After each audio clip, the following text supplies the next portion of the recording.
নমস্কার বন্ধুরা, moms kitchen 4083 আমার যে নতুন একটি চ্যানেল, সেখানে আপনাদের সবাইকে স্বাগত।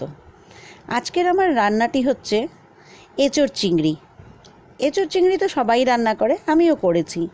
তবে আমার আজকের এই রান্নাটাতে দুটো নতুন আমি জিনিস অ্যাড করেছি। একটা হলো ভাজা মশলা, আর দু নাম্বার হলো টমেটো বাটা। সেটা আমি টমেটোটাকে মিক্সিতে পেস্ট করে নিয়েছি, সেটাই আমি দিয়েছি। এই দুটো দিয়ে রান্না করলে দেখবেন রান্নাটার টেস্ট আরও ভালো হয়। এবার আমার রান্নাটা আমি শুরু করছি। প্রথমেই আমি শুকনো খোলায় কিছু মশলা ভেজে নেব। জিরে, ধনে, 4টা শুকনো লঙ্কা ও 4-5টা গোলমরিচ। জিরে ও ধনে 1 চামচ করে দিলেই হবে। মশলাটাকে আমি ভালো করে ভেজে নিলাম কড়াইতে। একটু মশলাটা লাল লাল হয়ে গেলে পরে আমি মশলাটাকে নামিয়ে নেব। মশলাটাকে বেশ কিছুক্ষণ ধরেই নাড়াতে হবে, আঁচটা কমিয়েই রাখতে হবে, নয়তো মশলাটা পুড়ে যাবে, একটা বাজে গন্ধ করবে। মশলাটা হয়ে গেলে পরে আমি ওটা মিক্সিতে গুঁড়ো করে নেব। আর এখানে আপনারা দেখছেন আমার সব রেডি। চিংড়ি, এঁচোড়, আলু, আর এদিকে হলো পেঁয়াজ কুচি, আর ওই যে বলেছিলাম যে টমেটো বাটা। এবার আমি রান্নাটিতে যাচ্ছি। কড়াতে তেল দিয়ে দিলাম।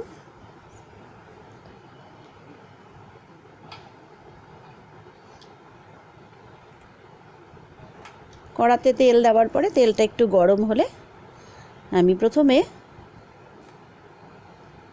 আলুটা ভেজে নেব। তেলটা এখন আমার গরম হয়নি, গরম হচ্ছে। আঁচটা এখন বাড়ানোই আছে।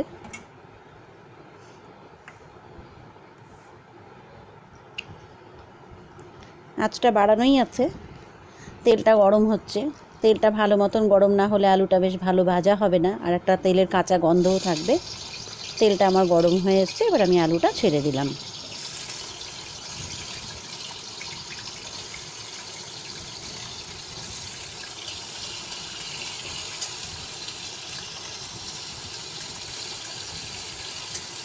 আলুটা ভাজা হচ্ছে, আমি একটু হালকা নেড়ে নিলাম। আলুটার মধ্যে আমি এখন হলুদ আর লবণ দিয়ে দিলাম। আলুটা একটু হালকা লাল করে ভেজে নেব। কড়াতে তেল আমি সামান্যই দিয়েছি। আমি সব রান্নাই মোটামুটি অল্প তেলেই করি, খুব বেশি তেল আমি দেই না। আলুটা আমার ভাজা হয়ে গেছে, আলুটা তুলে নিলাম।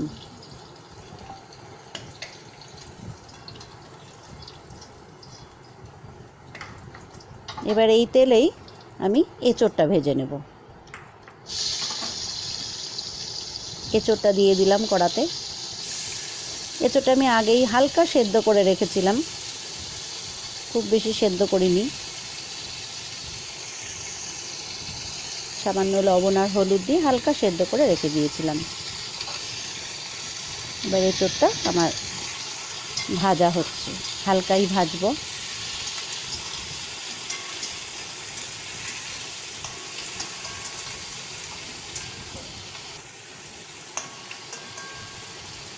এঁচোড়টা ভাজা হচ্ছে, এখন একটু লবণ দিলাম, সামান্য হলুদ দিলাম।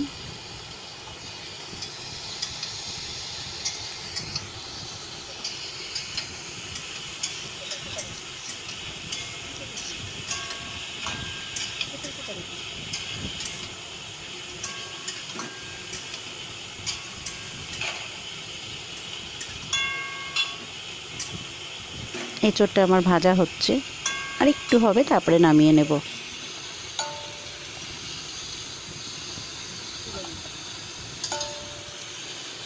হয়ে গেছে এঁচোড়টা ভাজা, আমি এখন তুলে নিলাম।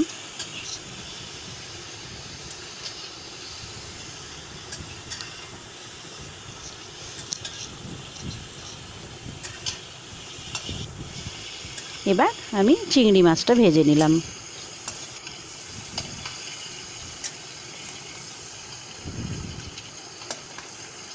কড়াতে সামান্য তেল দিয়েছিলাম, চিংড়ি মাছটা হালকা করে ভেজে নিলাম, খুব বেশি কড়া ভাজবো না, নয়তো শক্ত শক্ত হয়ে যাবে। আমার চিংড়ি মাছের সাইজটা খুবই ছোট হয়ে গেছে। আমি মোটামুটি এই 200 গ্রামের মতন চিংড়ি মাছ নিয়েছিলাম।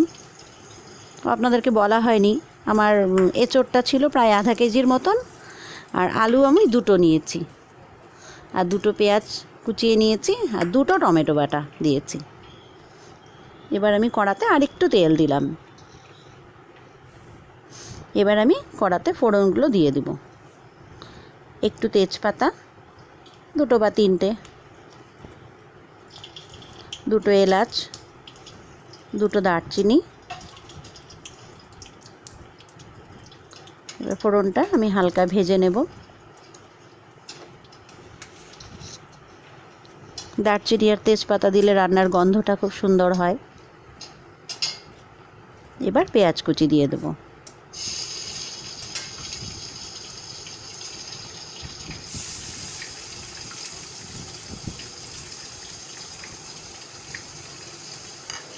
পেঁয়াজ কুচি সবটা দিয়ে দিলাম।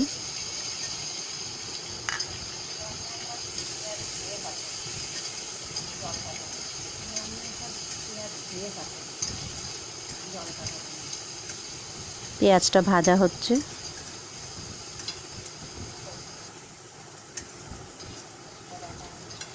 পেঁয়াজটা অনেকটাই ভাজা হয়ে গেছে, দেখতেই পাচ্ছেন। তেলও ছেড়ে আসছে পেঁয়াজের থেকে।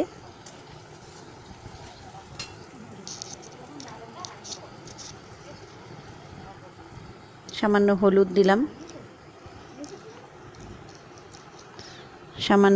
দিলাম, সামান্য লবণ। পেঁয়াজটা আরেকটু ভাজবো।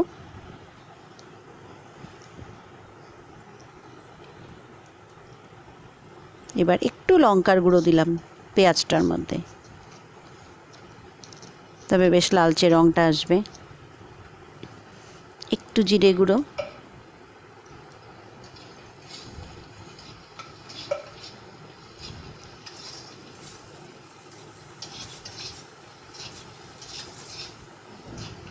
দেখতেই পাচ্ছেন তেল কিন্তু খুবই কম, খুব বেশি তেল আমি দেইনি। এবার টমেটো বাটাটা দিয়ে দিলাম।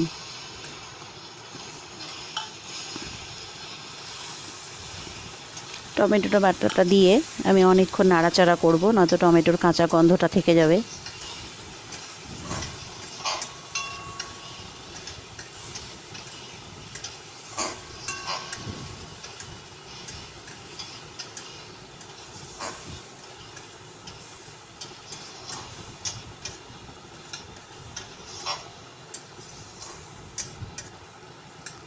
আমার মশলাটা কষছে।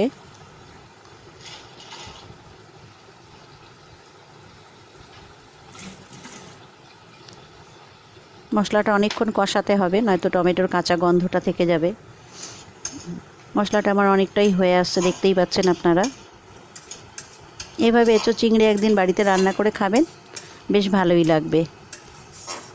তবে আমার চিংড়ি মাছের সাইজটা খুব ছোট হয়ে গেছে, আর একটু বড় দিয়েও আপনারা করতে পারবেন। এবার কিছু লঙ্কা কুচি দিয়ে দিলাম। আপনারা যারা যেমন ঝাল খান সেইভাবেই দেবেন।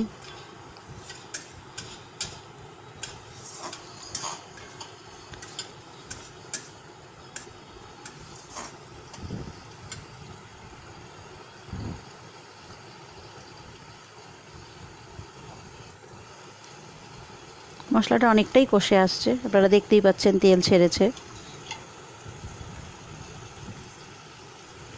এবারে আমি আলুগুলো দিয়ে দেব।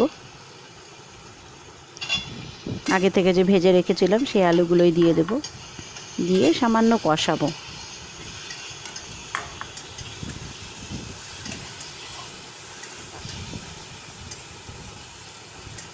এবার এঁচোড়টাও দিয়ে দিলাম।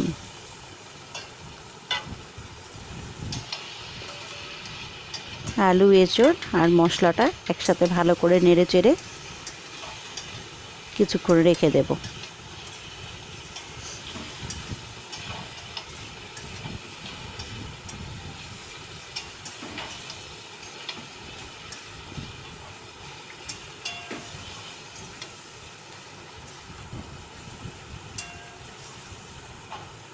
একটু হবে এটা। একটু সামান্য ঢাকা দিয়ে দিলাম। ঢাকা তুলে দেখতেই পাচ্ছেন আপনারা, সামান্য একটু জল, খুবই জল সামান্যই বেরিয়েছে। বেশ মাখা মাখা একটা ব্যাপার হয়ে যাচ্ছে।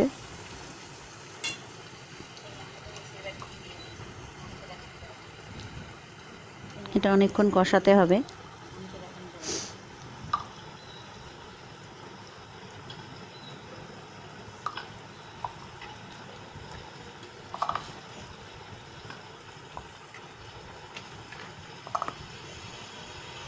যে টমেটো বাটাটা করেছিলাম সেই বাটিটা ধুয়েই সামান্য জল দিয়ে দিলাম। সামান্য জলই দিলাম, আপনারা আপনাদের প্রয়োজন অনুযায়ী জল দেবেন।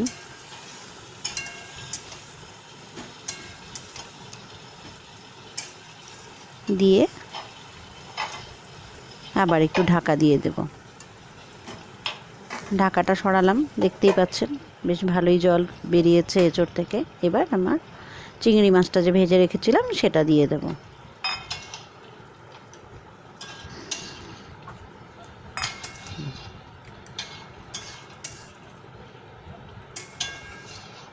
এবার চিংড়ি মাছটা দেওয়ার পরে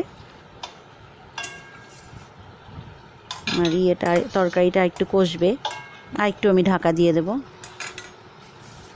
অনেকটা হয়েই এসছে, সামান্য চিনি অ্যাড করলাম, আপনারা চাইলে দিতেও পারেন, নাও দিতে পারেন।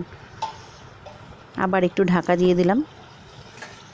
এবার ঢাকাটা সরালাম, দেখতেই পাচ্ছেন রঙটা বেশ সুন্দর এসছে।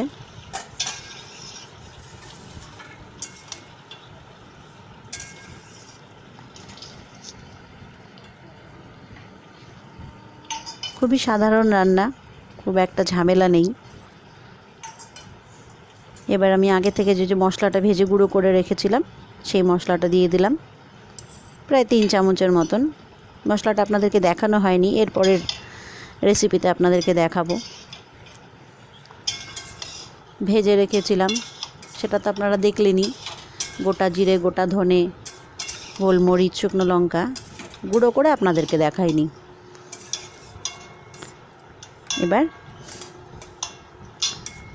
এবার এটা আমার আরেকটু কষবে, ওটা খুব বেশি আমি ঝোল রাখবো না। আমার রান্না কমপ্লিট। ভিডিওটি আপনাদের ভালো লাগলে সাবস্ক্রাইব করবেন, লাইক করবেন ও ভিডিওটি নিজের বন্ধুদের সাথেও শেয়ার করবেন ও কমেন্টেও জানাবেন আপনাদের আমার এই রেসিপিটি কেমন লাগলো।